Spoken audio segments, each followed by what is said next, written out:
বলিউডের কঙ্গনা রানাওয়াত ও তামিল নায়ক আর মাধবন 10 বছর আগে তনু ওয়েডস মনু আর তার সিকুয়েলে দুর্দান্ত রসায়ন দেখিয়েছিলেন এ তারকা জুটি। সেই সফল জুটিকে ফের দেখা যাবে বড় পর্দায়। আসছে তাদের অভিনীত নতুন সিনেমা সার্কেল। সিনেমাটি একটি সাইকোলজিক্যাল থ্রিলার যা এরই মধ্যে বলিউড প্রেমীদের মধ্যে কৌতূহল জাগিয়েছে। ভারতীয় একটি গণমাধ্যমের প্রতিবেদন থেকে জানা গেছে সার্কেল হচ্ছে একটি প্যান ইন্ডিয়ান সিনেমা, অর্থাৎ এটি একসঙ্গে হিন্দি, তামিল ও তেলুগু ভাষায় তৈরি হচ্ছে। প্রায় 1 বছর ধরে ছবির শুটিং হয়েছে উটি, জয়পুর, চেন্নাই ও হায়দ্রাবাদ সহ ভারতের নানা শহরে। ছবির শেষ অংশে শুটিং হয়েছে হায়দ্রাবাদের জুবিলি হিলস এলাকার ক্লাব ইলিউশনে। সিনেমাটির প্রযোজক রবীন্দ্রন জানিয়েছেন, কঙ্গনার দক্ষিণ ভারতে জনপ্রিয়তা বাড়ছে এবং এই ছবির গল্প এমন যা আগে কেউ দেখেনি।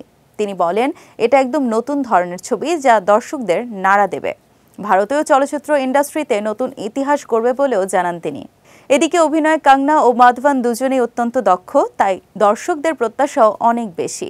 প্রযোজকেরা চাইছেন 2025 সালের পূজায় সিনেমাটি মুক্তি দিতে।